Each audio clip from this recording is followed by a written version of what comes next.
Welcome to Meet the Author, where you can join in on insightful conversations with best-selling and award-winning indie published authors. Your hosts today are Rob and Joan, who themselves are indie published authors, book publicists, and paranormal investigators with Tampa Bay Spirits, based in Tampa Bay, Florida. Thanks for dropping by. And now, on with the show.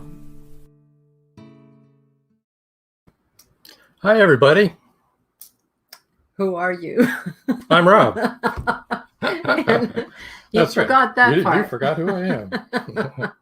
And I'm Joan. Good start. I'm glad that you're here watching us. We got off to a good start. Yippee. Oh, George. Hi, says, George. Salutations from Hurricane Alley on the Texas coast. We're so sorry, George. Are you dried out yet? Have everything put away? Trish Pipkin says, hello. Hi, Trish. Hello. We're glad all of you guys are here. Remember to like, share, comment, and follow. And if you have a chance, follow us on our YouTube channel. It's Indie Book Source. I think we only have like 36 followers or something sad like that. On that. Well, yeah. On that one. Yeah, I'm talking about that one. So if you go there, subscribe. Yeah, Indie Book Source. And give us YouTube. a like. Mm-hmm. George says he's more or less dried out, still swamping mud out of the storeroom. Ugh. Yeah, I bet you are. Sorry about that. Okay. Well, we have two lovely guests tonight. Yeah. First one will be Abigail Keam. She'll be on in a moment. After that, in the second half, we'll have Loreen de Kort, and she's a poet and very lovely person as well. They both are. Both are. And Abigail has a lot of books to share with us tonight. So make sure you 4 stay tuned for the whole series show. that look really exciting. And now let's welcome Yeah, Abigail. Abigail, let's Keam. bring her on. Hi, Hi, Abigail. Abigail. Hello, I'm glad to be here. We're glad to have you too. It's really good to see you and to talk about your books. What would you like to tell us about yourself? Anything? Well, I'm a native Kentuckian, and my books are centered in Kentucky, and I write about Kentucky women, fictional characters, and I try to bring in elements that are particular to Kentucky. Now, I live in the bluegrass area. I live in a metal house on the cliffs, and the cliffs at the border of Fayette County that border the Kentucky River are called the Palisades. And this cliff system played a huge part in the history of Kentucky. So both of my books, my mystery series, the Josiah Reynolds mystery series, is more contemporary. And then I have a 1930s series, the Mona Moon series, which deals with what was going on in the bluegrass area in the 1930s, which was very volatile. And everybody knows the bluegrass is where all the fabulous horse farms are. So I'm very blessed to live in an extremely beautiful area with all these beautiful horses roaming the fields and these gorgeous mansions. I don't live in a mansion. I wish I did. I don't. I'm from the outside looking in, but I do live in a very beautiful area. So that's what I write about. You know, you're supposed to write about what you know. So that's what I write about. Cool. Awesome. Well, let's bring up actually your first series here is the Josiah Reynolds mystery series. Yes, Josiah is a middle-aged woman who's a beekeeper, and she is an amateur sleuth. Now, this is my first book, Death by a Honeybee, which was a gold medal winner from Reader's Favorite. And then you could see a barn in the background of the cover, and that barn is a real barn. It is right by the Keeneland Race Course on Versailles Road. Anybody who knows in this area knows what I'm talking about.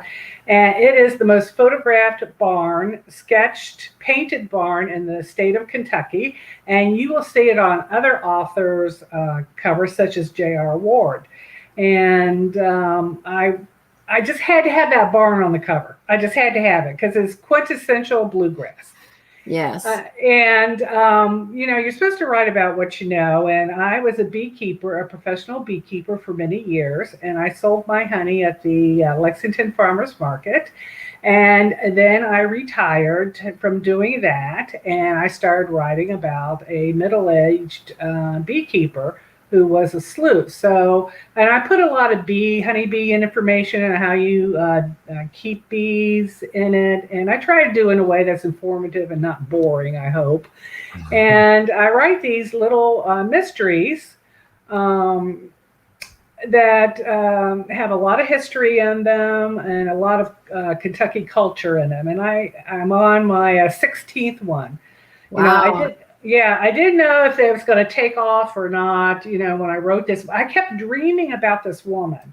I kept dreaming about her, and I just felt she wanted to be born. So when I write about Josiah, I don't do outlines. I don't make notes. It's all stream of consciousness. And, in mysteries, you're supposed to write the ending first, and then you kind of backtrack to make the clues fit the ending. I don't do that. And one time I did do a plot run, and I wrote it down, and my characters decided they wanted to go in a different direction. So I just let them tell me where they want to go. Absolutely. We all say that, all the authors that we have on, and in our experience, you can't make the characters do what they do not want to do. No, they do. They have a life of their own. One of the reasons that Josiah is middle-aged, I love reading mysteries, and I kept reading all these mysteries, and they were all young, and they had shops, and in between their breaks, they would solve mysteries. I wanted to write something about someone who was bitter, who was going through a divorce, who was angry, and who was sarcastic. And I just thought women would relate to her. Yeah. Especially women who had a few years on them. And I tried to make her funny. But yeah, she is bitter and she is sarcastic. But she is very funny. So I hope people enjoy her. They seem to enjoy her. So, that's Josiah. And Trish said, save the bees. And that's true. Without bees, we're goners, folks. We can't lose the bees. Right. Now, this is the first book in the Josiah Reynolds first mystery. of 16. Right? Yes, correct. Chanel says, your characters are original and real to life. Oh, well, thank you. I appreciate that. Hi, Chanel. Mm-hmm. Hi, Chanel. How are you doing? You're not driving while you're watching, are you? Let's hope not. She commented last week, I'm listening while I'm driving home. We were like, drive safe, please. Yes, so that was the first of 16, correct? That's the first of 16, and I also write about race relations, what was going on in Kentucky, what is going on now, and I write, we have a large gay population, so I have a gay couple in it, and I hope they're funny. They battle back and forth. And I wanted to write, actually, these are based on people that I know. So it was not a stretch for me to write about these types of people, and their issues. And I was happy to incorporate that because I think it makes the book richer. I wanted to write about what the bluegrass is really about. And it's very diverse in its population. So I hope I did a good job. I hope I did. And I hope people appreciate it. I guess so, since I'm on my 16th book. I see the cover of Murder Under a Blue Moon. This is Mona Moon. She is younger. She's 29. She has platinum hair and yellow eyes. And I wrote her looks based on Jean Harlow. And I had her have yellow eyes because yellow eyes run in my family. So this was only supposed to be 3 books. It was supposed to be a trilogy. And the cover, we took Vogue magazine at the time in 1933 was using blocks of color like this on their magazines. They had it on quite a few of their magazines. And they had different blocks of color. It was supposed to be the new Art Deco design. So that's kind of what we took for the cover. And now I'm working on the 8th one. And she's starting to outpace Josiah a little bit. Because, and the reason I read about the 30s, I listened to my parents talk about the Great Depression and what they had to go through. And also, it's a very volatile time in the nation. It's, you have the 30s, you have the 60s, and you have now. And, the same things that are going on now were going on then. So the labor riots, the general unrest, the civil rights movement was beginning in terms of protesting. Women were wanting to get out of the house and do work, but they were kind of stuck where they were financially. And I thought I knew a lot. I'm a good reader of history, and I thought I knew a lot, and I found out I didn't know as much as I thought I did. Yeah, there's always something new to learn. Chanel says that no, she's at her desk and she's read the first 10 of the Josiah. She has the first 10 books. She's 10 books Chanel has. So that's cool. You got to catch up. You got to catch up. There's 6 more. So both of those sound awesome and distinctly different. Both of those series. I really like those. Let's get into the book giveaway. Oh, all right. Okay, before we go on to the next batch. All right, before we go on to our next series. All right. All right. We're going to go ahead and do your book giveaway now, and then we'll talk about the other 2 series. And let's get down to it. Here's the first book giveaway, folks. The first 4 people to email abigailshoney@windstream.com will win an ebook copy of book 1 of one of the series. It's Windstream. Is it .net? It's .net. That's .net, yes. Okay, .net. Okay, let's put that up here then. There we go. Okay. That's the right one. Don't look at the one on the banner. So that's Abigail's Honey at windstream.net, and Abigail is ABIGAILSHONEY at Windstream, WINDSTREAM.net. So 4 giveaways. Right. The first book in each one of her 4 series will be given. So the 2 covers people. you just saw, those will be one of them. Right. So. And it will be ebooks. Ebooks. Mm-hmm. Chanel says she's not bedridden anymore, so she can't sit still. James says, hello, everyone. Sorry I'm late. Hi, James. Hi, James. Better late than never. Whoops. Yeah, that's what Trish said. Trish says better late than never. Rob said it also. There you go. Where did the last chance giveaway go to? What? Where'd the giveaway banner go to?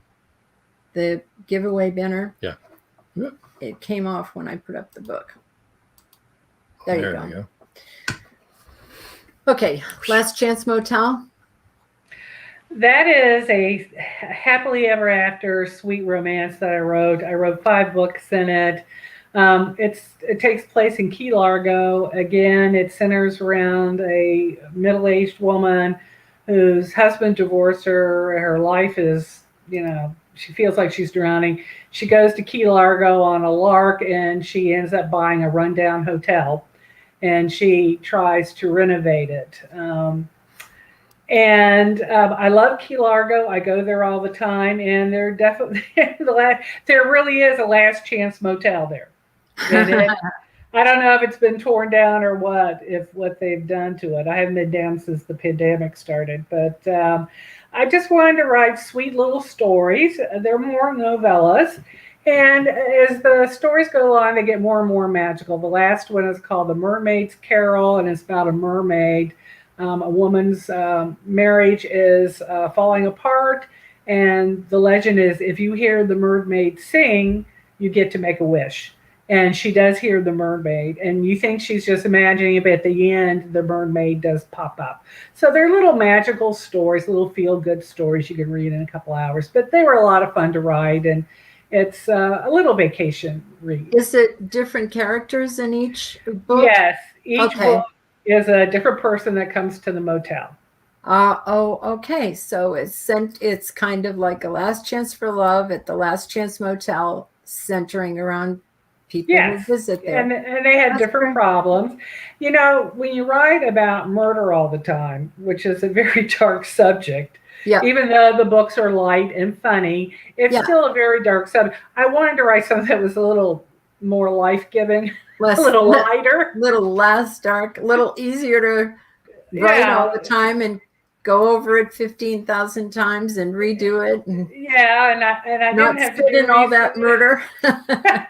And I didn't have to do research on it, and I just put them out, and just they're fun reads. I really enjoy that little. I really enjoyed the series quite a bit. By the way, we did fix the banner, so that is the correct email there, .net, for anybody And then that's I entering. did want to show you the first book in the last series, Wall of Doom, the Princess Mora tales. You want to tell us a little bit about that? Yeah, I wrote that series in the 90s.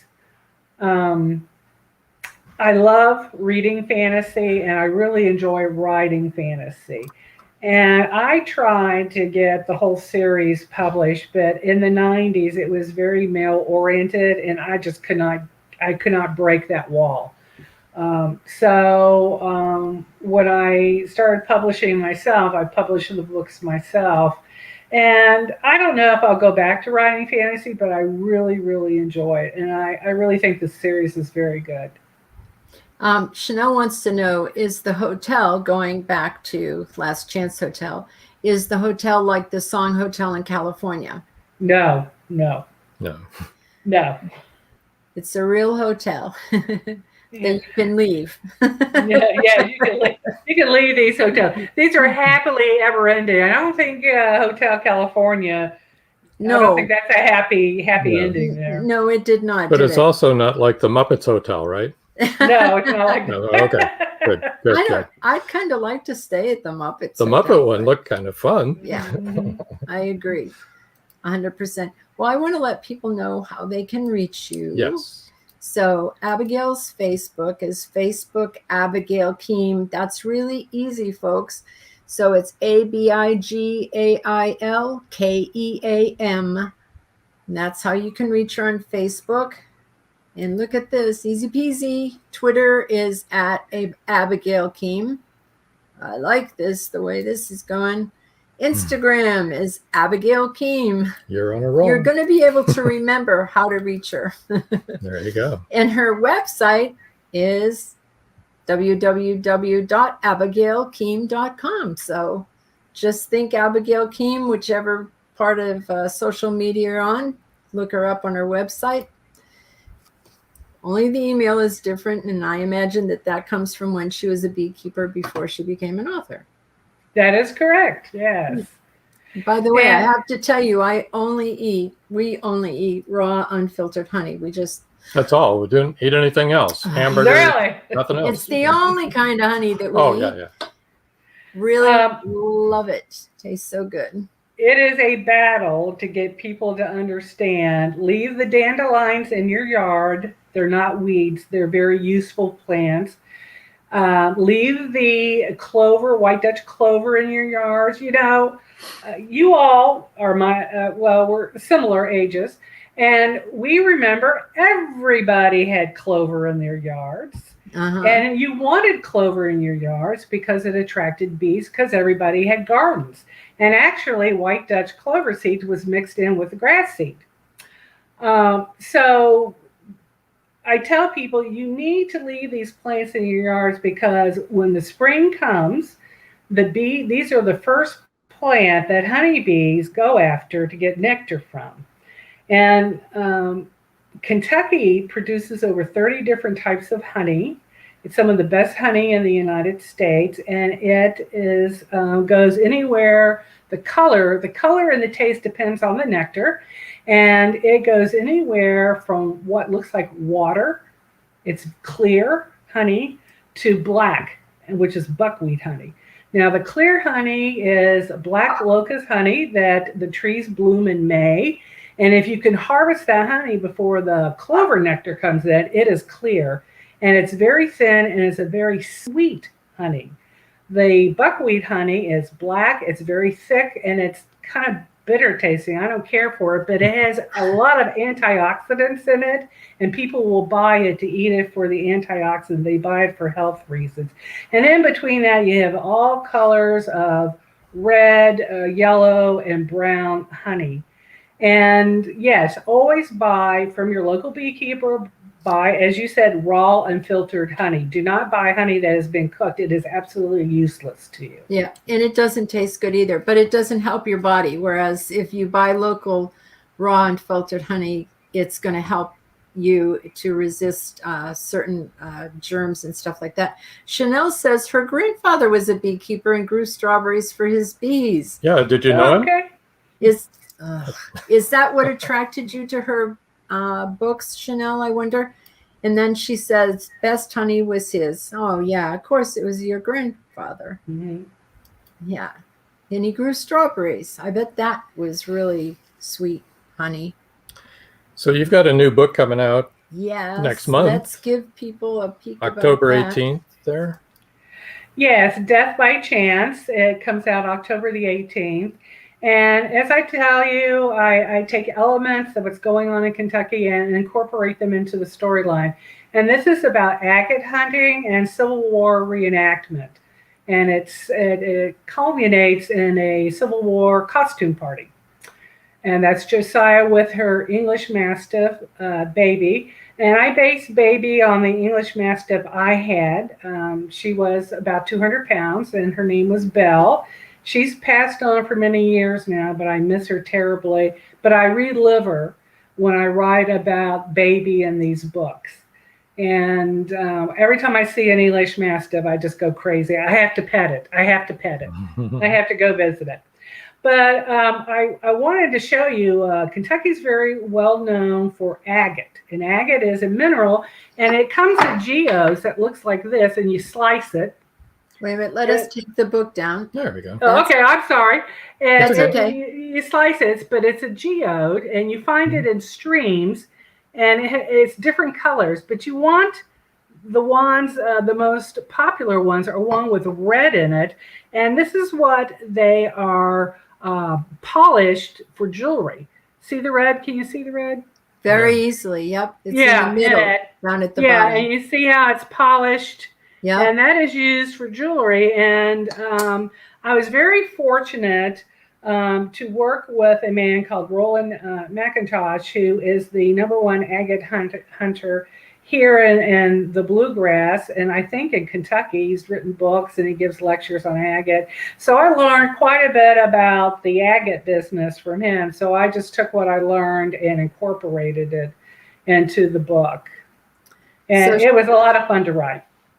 Chanel says, my high school secretary for the library was my sweetest friend, and she sent me books for gifts, and she sent me the first Josiah mystery. Isn't that sweet? That's nice. That's how she got started reading your books.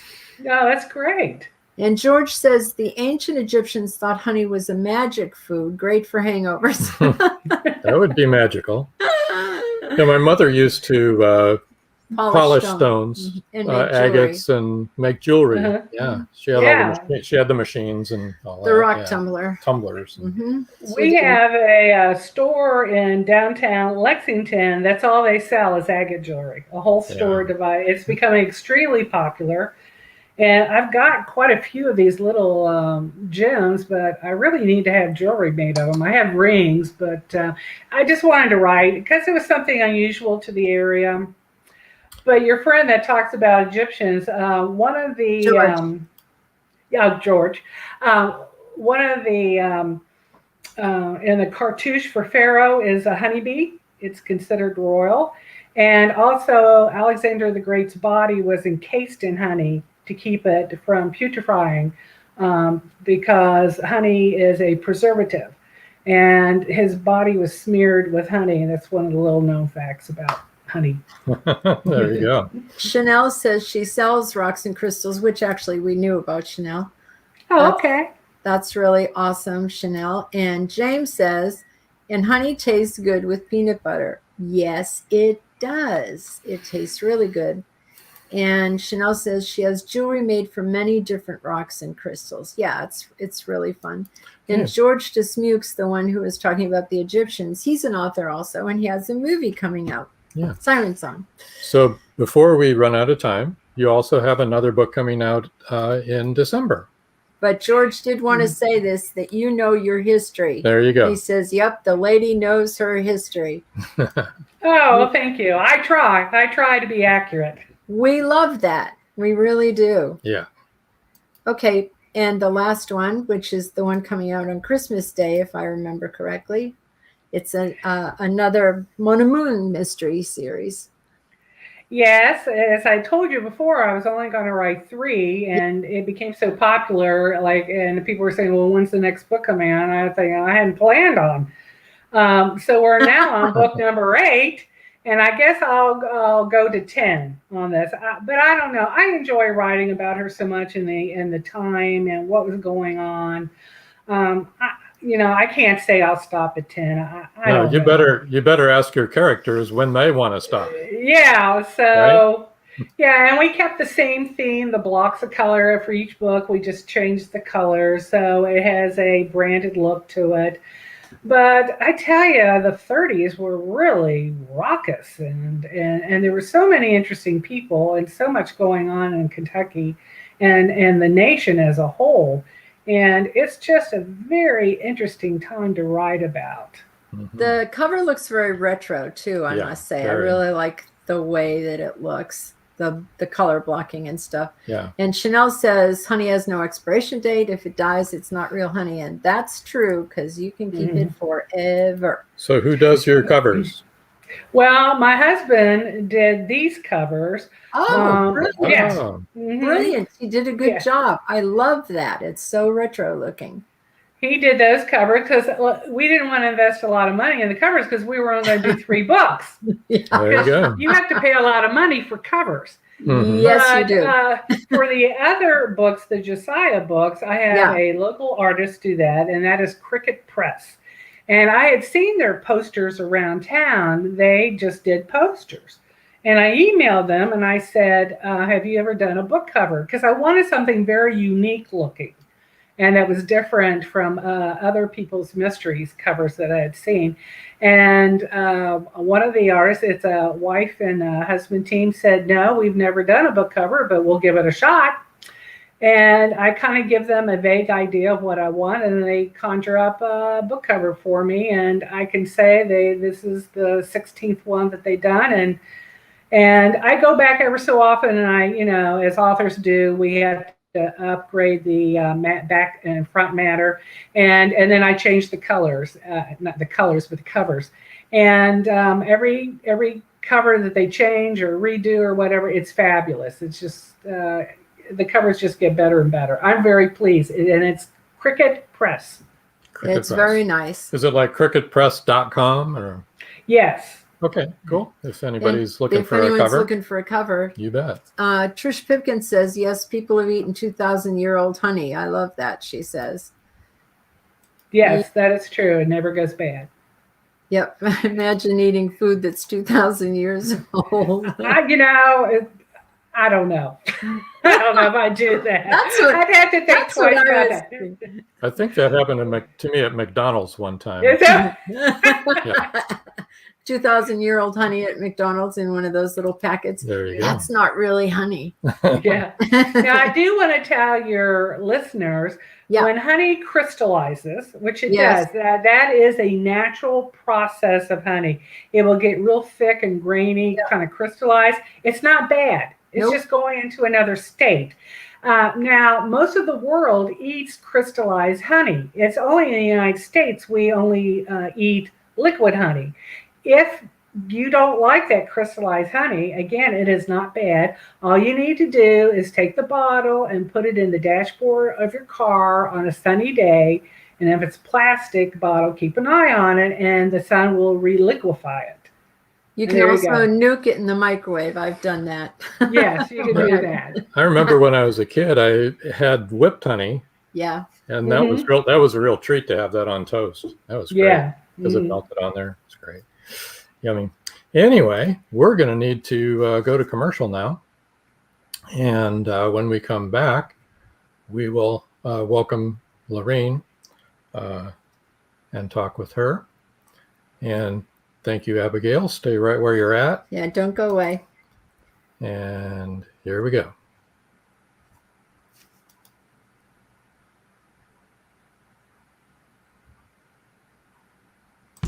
Hey, look at us. We've got a new store. Yeah, we do. It's pretty exciting.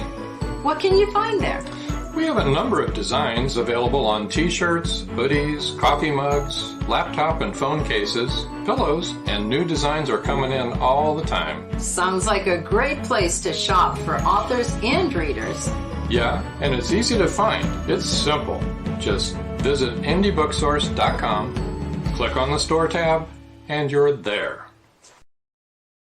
A batch of experimental missiles is hijacked by a group with military training. Duncan Pride, an agent of the Ministry of Intelligence, is tasked with the recovery of them before they can be used. Nathan Jericho, an ex-Special Forces soldier, now running the Independent Criminal Executive, has them and intends to use them. Pride has to work with a beautiful coalition intelligence agent, Jasmine Fields, trying to learn what Jericho's motives are and avert a disaster of catastrophic proportions. Lone Operator is full of political intrigue as shadowy figures behind the curtain of civilization pull strings in Machiavellian plans. Action and adventure rich in texture with complex characters and a hero like no other make Lone Operator a thrilling entry in a new series that will grab you by the throat and leave you wanting for more. Lone Operator, the Duncan Pride series by Jan Damagala. Available now on Amazon, Barnes & Noble, and retailers worldwide. WLFE Digital Broadcast Network presents Variety Unlimited Television. Watch shows like Meet the Author Podcast, The Bipolar DM, Just Cindy, Card Pulls and Coffee, Unfiltered Talk with Bryce, and more. That's right, our shows are your shows on WLFE Digital Broadcast Network. And now, back to the show.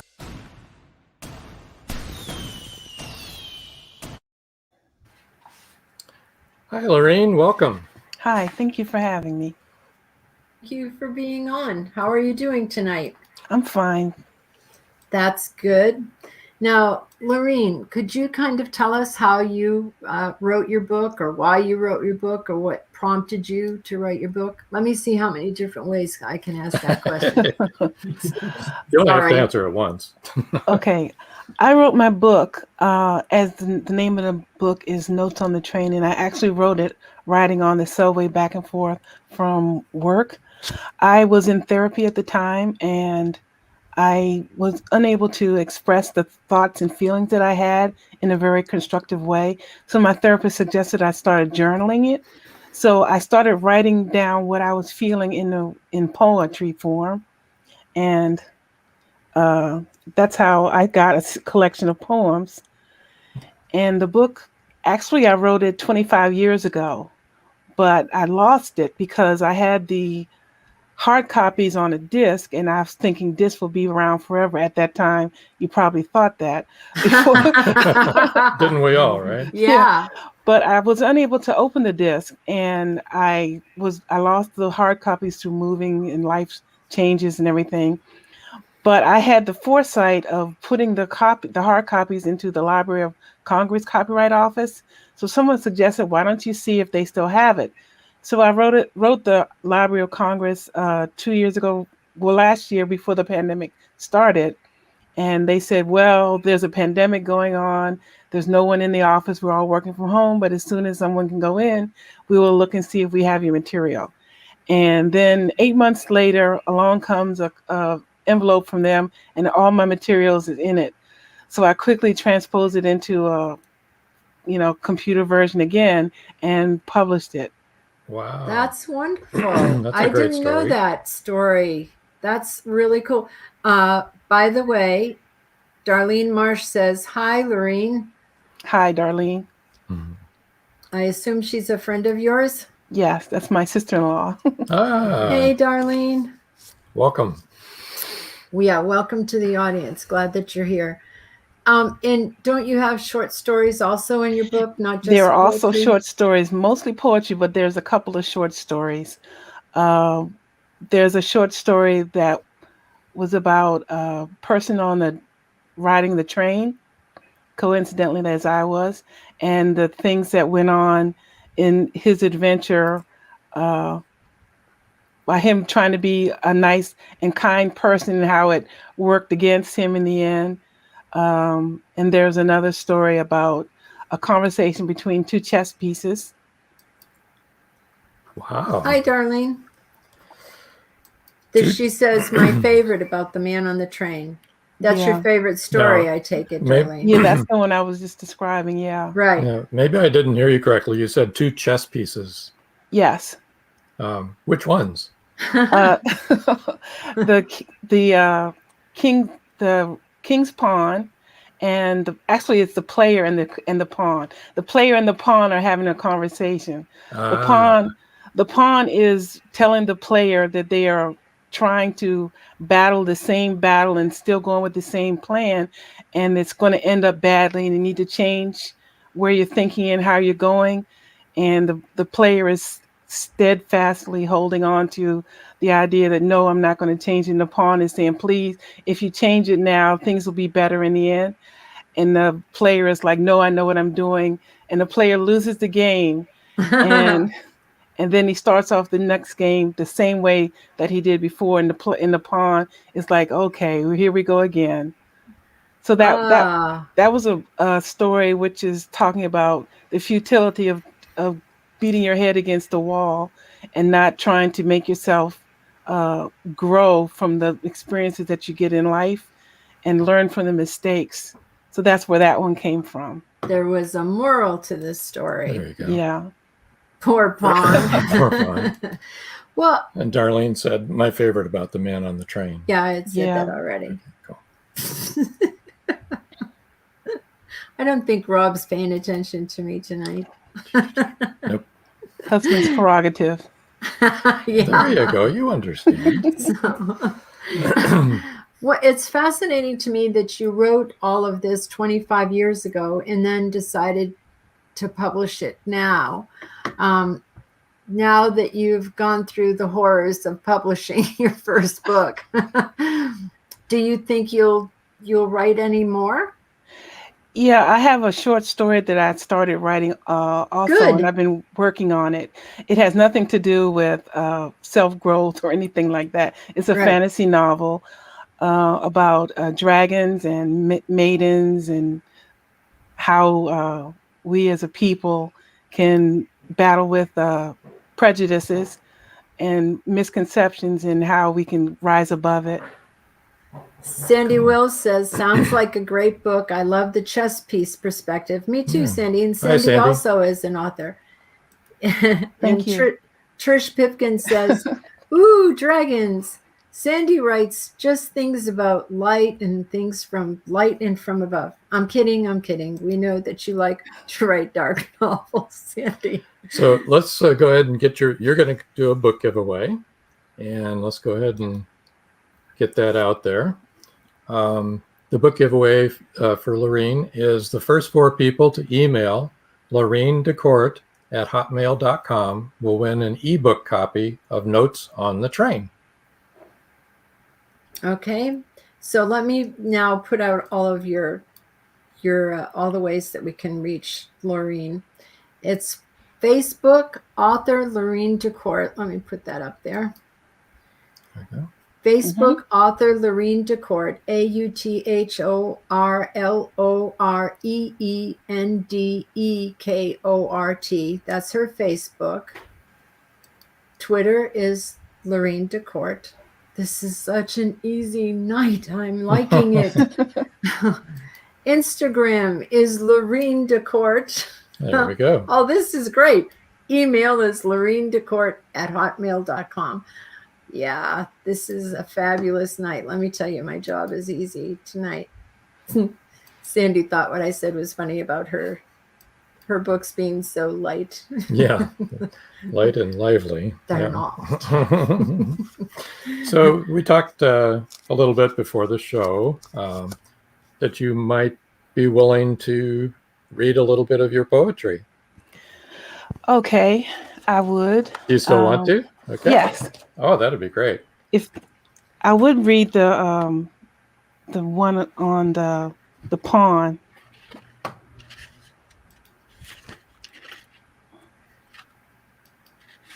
Okay.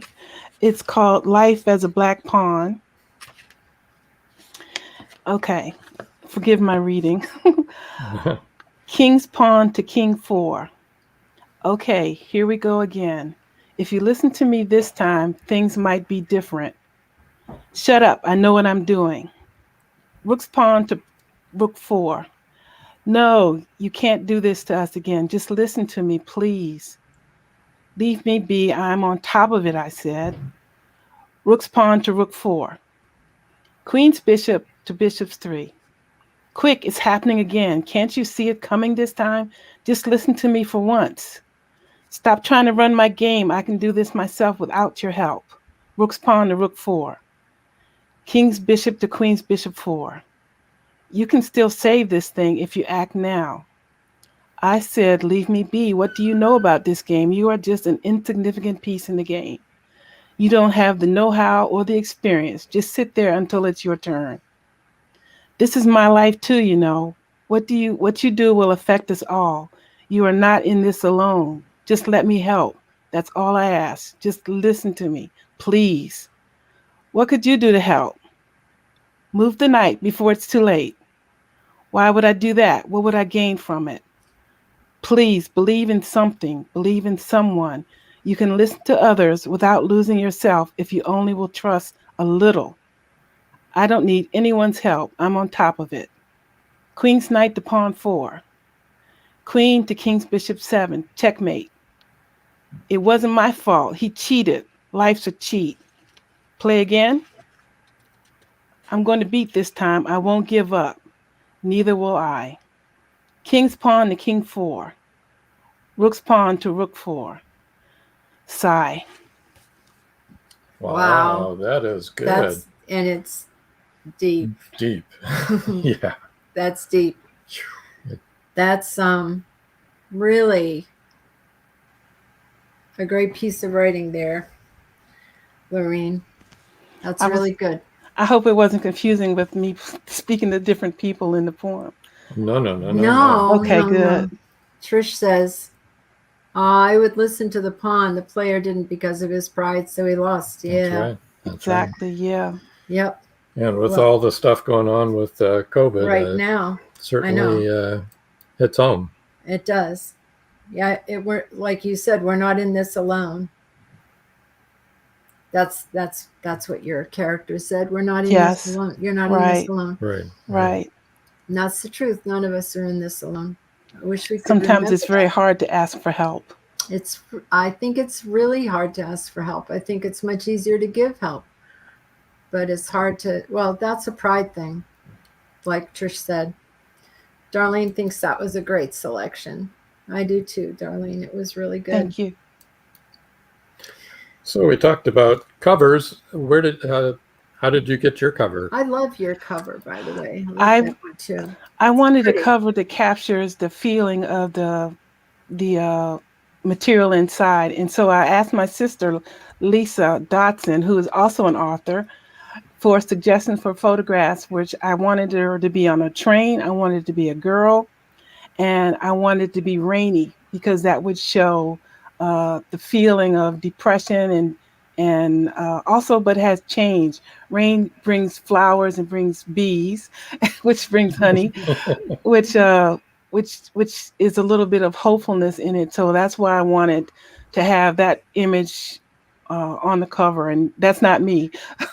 That was a stock image. That was you 25 years ago. Come on. Yes, it was. Sandy says, I like how you ended it too. I do too, with a sigh. I like that too. It was really good. And Darlene says, pride stops us from asking for help. Yes, it does. It's really hard to ask for help. It's much easier to give help. Yeah, that cover is really awesome, but it was just a stock photo. Nobody you knew, but good that it had everything that you wanted on it, though. Yeah. But I did get a professional design on it, but he used the stock image that I provided. Ah, I see. James says, good thinking on the imagery. Yes, it was. definitely. Thank you. Really good. Where you live, actually, you get a lot of rain. Yeah, that's a lot of rain. I live just north of Seattle. But it makes everything green and beautiful. We have 100-foot tall evergreen trees. It's just beautiful here. I've only been here for about 18, 19 years. I'm replanted from the East Coast, but I love it here. Yeah. We used to live in Oregon, in the Willamette River Valley, where everybody said you just rust out. You don't get old and die, you just rust out. Yeah, people have the assumption of how much it rains here, but it does rain frequently, but the intensity isn't as bad. Right. Back in the East Coast, where I'm from, around Maryland, DC, when it rains, it's this huge downpour. You can just feel the drops just knocking you like you're being hit. But here, people don't even use umbrellas. They just walk around in the rain as if it's nothing. And when my mother comes to visit, if I take her out and it's raining, she'll say, do you need an umbrella? I said, please, Mom, don't shame me in front of my neighbors. If they see me walking with this umbrella, they'll know that I don't belong here. Around here, you go out in the sun, and a few minutes later, it's a tropical downpour, and then it's the sun again. So you never know what to expect. We've been having rain every afternoon. You can't even see to drive in, but Sandy says, oh, I love that area, especially Olympic National Park. Yeah, so beautiful. Full of Sasquatch.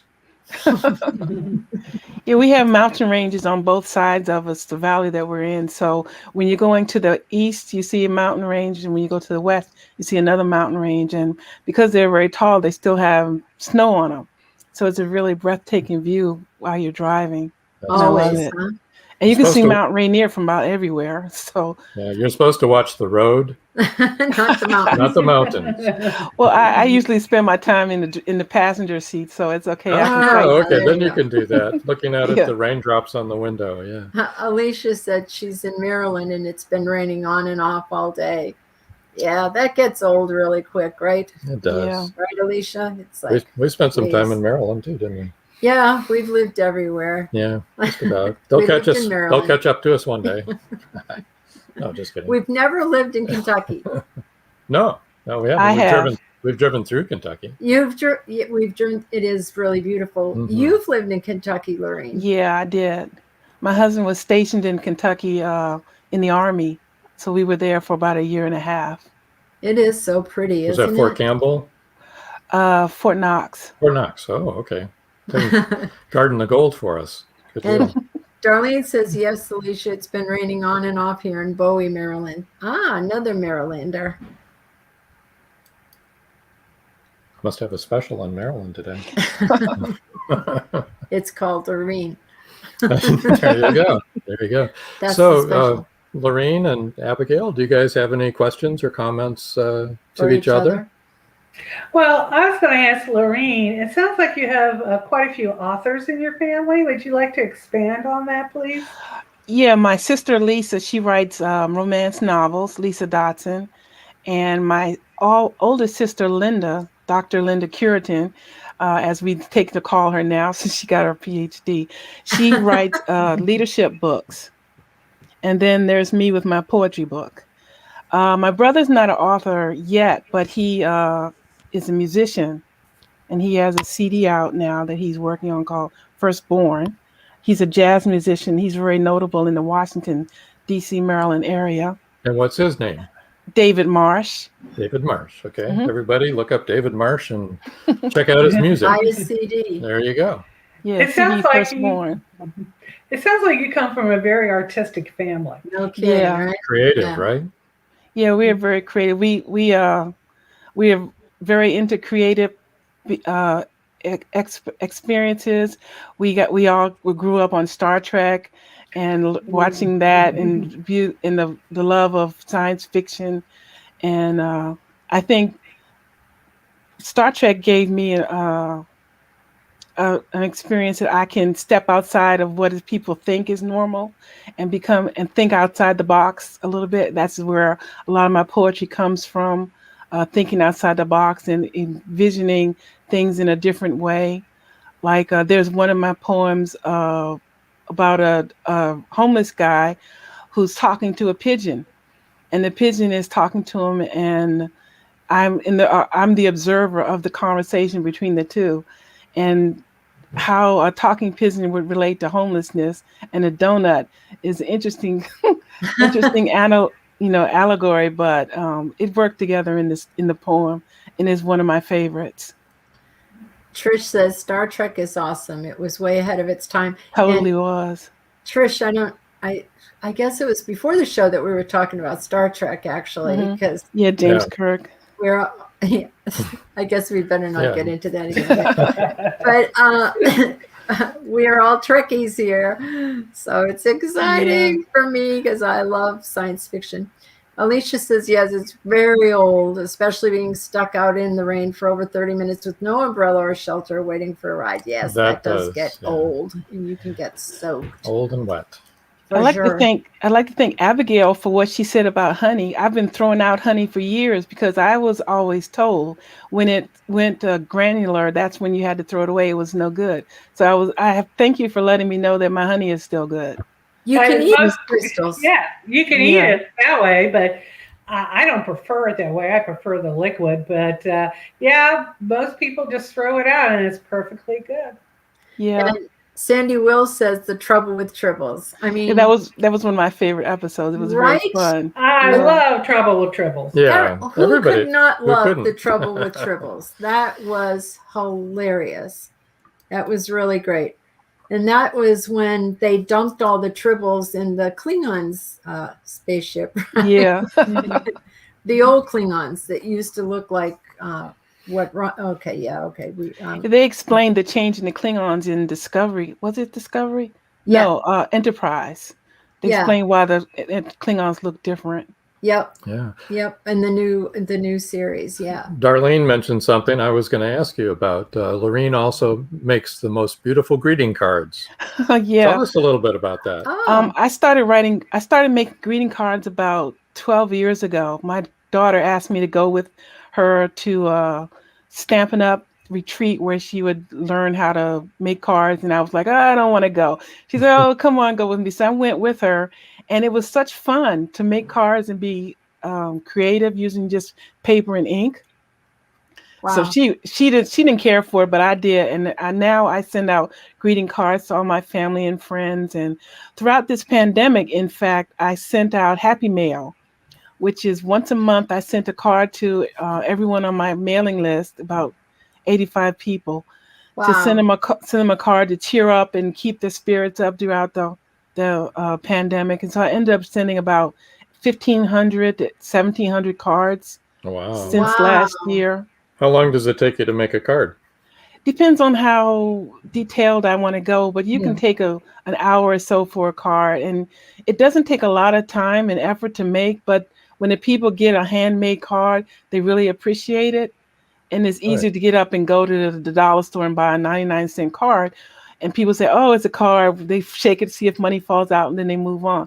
Whereas if you have a handmade card, you look at it and you spend time and toss it and look around, and you know that the person was thinking about you and they made a little extra effort. Yeah, money so never falls out when I do that. Yeah. That's really wonderful. Well, all I get is junk mail anymore. Yeah. You wouldn't mind a Right. card, I would be so thrilled to get real mail. I mean, Right. letters, real mail. Yeah, I can see why your readers really appreciate that. No kidding, right? Yep. And Darlene says that you make beautiful music thank you cards for your brother. Yeah, when he goes to gigs, he has different players that come. He puts a band together, and he pays them and then gives them a thank you card for their contribution. And I make the cards for him to give out to all of his players and things. That's And nice. also, Darlene didn't say, but I also she has a travel business. She Darlene said it. She said it. She and I make made cards for her for my travel business too. we just had more comments ahead of it. Trish says, I love the guest tonight, a history-loving beekeeper and a sci-fi-loving greeting cards maker. So multi-talented There you tonight, go. people. There you go. Not just authors, just so creative. That is really wonderful. That's impressive. 1,500 cards. That's 1,500 hours. So I know you say it doesn't take long, but that's a long time. It kept me and my spirits going through the pandemic, because it was a very sad time as people were falling ill, and the powers that be that need to be protecting us and helping us are arguing amongst themselves, and we're just people, lost. And I wanted them to have something to look forward to other than, as Abigail said, junk mail when you go to the mailbox. Right. That's all we get. We pay everything online, and so we just get junk mail. We don't even get bills. There's anything in the mail? No. So it's exciting when you get coupons. Yeah. Sometimes. Well, and my health provider constantly writes me. I get because they care. So they care. I'm like. Well, you were talking about the pandemic, and you made the cards to lift up your reader's spirit. I notice a lot of writers that I'm in contact with, we've all suffered from depression because writing, as you know, is a very lonely business. You're by yourself and you don't see anybody. And of course, with the pandemic, in Kentucky, you really don't see anybody. Most people kind of stay by themselves. So I can see where the cards were very important to people. Yeah. And as a writer, I know that I went through this, like I said, writing is a very isolated and lonely job because you're by yourself all the time doing your job. Did you experience any issues like that, or did you just sail right through, or what? Did I sail through the pandemic? No, I actually have been suffering from depression and being sad, and this is where my writing comes from. But I have had a very supportive husband, and my siblings are very supportive, and we all bond together and hold each other and get through this trial and tribulation period and come out on the other side healthy, whole, and healthy and whole, I hope. Well, I noticed my books got a little darker during the pandemic. I noticed they got a little more violent, a little more darker. I try to, when you write a cozy mystery, you're not supposed to have a lot of violence in them, but I think it's, are your other authors that come on your show talking about depression that they experienced or? During the pandemic? Yeah. No, nobody else has mentioned that, but we didn't talk about it. No. We've hit on other things, but we actually didn't talk about that, but I bet a lot did. Oh, yeah. Yeah, I'm sure they did. I especially I'm thinking of some of the people we know that are authors that live by themselves. So that I think had to be very difficult for them. Yeah. Because like you said, they work alone. And if they're not married and they don't have family, then they're all by themselves. And that can be rough for anybody. At least if there is no pandemic, you can go out to the corner coffee shop and, interact with people and stuff like that. Darlene said your family looked forward to receiving cards during the holidays and birthdays. Yeah, when I go back east, I don't go very often, maybe 2-3 times a year. When I go back, they all like, yeah, do you have my email, my address? Because I'm looking forward to your cards. And people tell me that they have the cards. One of my friend, Lou, he's a librarian. He has every card I've ever made for him Oh, in a Wow, that is box. so nice. Isn't And that I'm nice? that's like, so sweet. and another person puts it up on the refrigerator. And I said, if you keep doing that, you're gonna have to get a whole nother refrigerator just to have all the cards. Or they can pay for the kitchen in them. Yeah, there you go. Chanel says depression has inspired some of the greatest authors. That's true. Yeah, That's Poe true. Poe comes to mind. Edgar Allan Poe. Oh my gosh, yeah. Yeah. for Dashiell sure. Hammett. There you go. Oh, one of my favorite authors, actually. Love Dashiell Hammett. Oh, Maltese Falcon. What a masterpiece. There you go. Another masterpiece is when I met Sue Grafton, who did Oh, the yeah. alphabet masterpiece. Oh, yeah. She's from Louisville. So I sent her a note saying, you're a Kentucky girl, I'm a Kentucky girl. Can you do a blurb for Death by a Honeybee, my first book? Wow. And as you know, and her first book is A is for Alibi. And when I read it, the hair on the back of my neck stood up because I recognize it. It's a masterpiece. And I knew that she had been inspired by Dashiell Hammett and Raymond Chandler and James N. Cain, the kind of hard-boiled mystery writers, because her writing was very minimal, which is the kind of writing that I like. And anyway, she sent back a letter. And if you have read any of Sue Grafton's novels, her I have. protagonist is Kinsey Milhone, and she's from the 80s. Mm-hmm. And I got this typed letter, like it was from the 80s, like it had been typed on a typewriter. And when I saw her at the Kentucky Book Fair, I went up to her and I thanked her for the letter. And I said, thank you for your assistant for sending me that letter, because I thought her assistant had just signed her name to it. She goes, honey, I typed that letter. My assistant didn't do that. I did. Wow. Good That's for cool. her. Yeah, so it's kind of interesting that you have this program where authors can come on and talk about their experiences, and the audience is introduced to new writers. And Loreen, I think you have a fabulous family, all these artistic people in them. Thank you. Great support. Very few families have everybody is doing something so creative like that. And I've got to really admire that. In my family, oral storytelling was the kind of art form, and my mother was a quilt maker. And that's kind of what they dabbled in and towards the art. So I kind of understand that having that kind of support is very important to an author. It's very important. Yes. Sandy Wills says that she has family in Lanesville, Indiana, close to Louisville. Yes. Mm-hmm. Yep. Well, it is indeed. We are getting close to wrap-up time. Yeah. Before we go, Abigail, going to put you on the spot. What kind of encouragement would you have or advice would you have for a new writer? In just one or two sentences, just a short. Keep your day job. Keep your day job. Plan on keeping it until you retire. And remember, Hemingway was not Hemingway in the first year. It takes time and practice to become a writer. It took Hemingway about 10 years to become the writer that we know today. So just keep plugging. Just keep plugging at it. There you go. And Loreen, will ask you the same question. What kind of advice would you have for beginning authors? I would advise them that not to give up, to stick with it, and no story can be told until you tell it. So I would suggest that they get out there and don't be afraid of putting yourself out there. It's not an easy road, but it's a fulfilling one. And it's nothing like having that book in your hand that has your name on it at the end, and you say, look, I did something. I've accomplished it.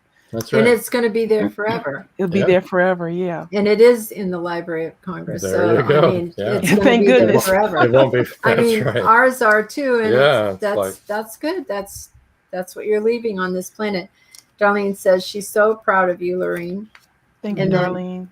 Chanel says, my grandmother was born in Frog, Kentucky, and my grandfather was from Tazewell. Am I saying that right, Abigail? Tazewell? Yeah. Yeah. Frog, Kentucky. Yes. Yes. Huh. Chanel, where do you live now? I don't know. I've never asked you that before. I know you are in the audience, but She lives in Facebook. I don't think she lives in Facebook or okay. YouTube. But Holland. Wisconsin. Oh my gosh, Okay. she's from Wisconsin. Wisconsin. I love Holland. We love Holland. My whole family loves Holland. We That's love Michigan. Holland. Oh yeah, Michigan. Never mind. The other one. I don't the know other Holland. Holland. Wisconsin. His Well, brother lives in Wisconsin. Yeah, Waukesha. In Waukesha, Wisconsin. Yeah. That's awesome. Oh, she was born in Culpeper, Virginia. There we go. We've lived in Virginia too. And Lived in Ashburn. Like they- I said, we've been around. they still haven't caught us, so we just keep moving. Nope. We've lived the longest in the Tampa area. Yes. We've been here for over 25 years now, Mhm. so I don't think we're going anywhere any too soon. But yeah, we've got an amazing country. I've loved all of it. Me But too. yeah, we've had a lot of really interesting authors with interesting stories, Abigail, as to that question. But no one has mentioned depression, though. We had some other pretty heavy topics. We've had other heavy Talk topics. about, yeah. Oh, Chanel, you beat us. 50 times. Okay. Chanel has moved over 50 times. It isn't fun, is it? That constant moving. Now we have a trailer, so we don't live in the trailer. No. We travel in it. But we can Which go all over the country. We'll still. be talking about that in just a second here. Oh, So yeah. We better talk about I want that. to thank you, Abigail and Loreen, for being our guests tonight. Thank you for having me. Don't go away. Okay. I'm going to move you over to Chanel the side. just said she never unpacks. You're right on over there. Yeah. Hang with us, you guys, until Yeah. after the show. Okay. Okay. Okay, so do you have anything you'd like to talk about, or? I thought that I did before the show started, but now I don't remember. So that's okay. I do have a couple of things. And everybody goes, whoa. Anyway, the next 2 weeks, we're going to be traveling. And we've got a new thing. We have pre-recorded 2 shows that will be airing same time, next Wednesday and the Wednesday after. The first one is author P.J. Mann, writes thrillers. And she lives in Finland. So She's an Italian who lives in Finland. yeah, so she's got several books that are really, really interesting, and it was a good session that we had. That's episode 26, and that'll if be on we the hadn't 29th. pre-recorded it, she could never have been on the show. Right. She had turned us down before because she works during the week, so she couldn't ever do it. And then on the October 6th will also be a pre-recorded. It's also a new episode, and we're having a return of Caleb and Linda Pirtle. Yeah. Who Those are of you who know them should be happy to have me back again. that was a really good session we had with them. I know as well. what I wanted to mention. I wanted to mention that our store that you saw the little commercial for at Indie Booksource is having a sale for the next 3 days. No, the next 31 hours. So The it's- next 31 hours. It's only a day and a half long Yeah, left okay. on it. Up to 38% off on all items on our site. So go ahead and check it out. I mean, there's stuff. There's pillows. There's they're all reading themed items that we designed the designs on them. This is one of the shirts right here. I don't know if you can see that or not. But there we go. Meet the Author Podcast. And there's others that are just plain reading ones, and some for Indie Booksource as well. That's indiebooksource.com, and go to the store tab at the top. Just click on the store tab, and you can see what we have, and then it'll take you into the store too. Sandy says they've been so kind to me in helping with marketing. Oh, well, thank you, Thanks, Sandy. That was a sweet thing to say. All right. So I guess. I want to remind you, right after our show, well, not right after, at 8:30 is going to be Inside the Drag Closet. They come on next after us. They follow us. Right. So if you get a chance, drop by and see them. And I guess until next time, That's all, folks.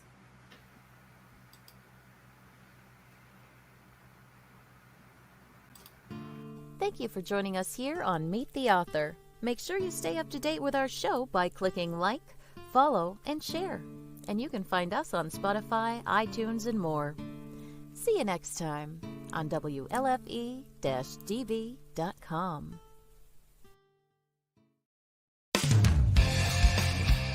You've been listening to WLFE-DB.com, where our shows are your shows.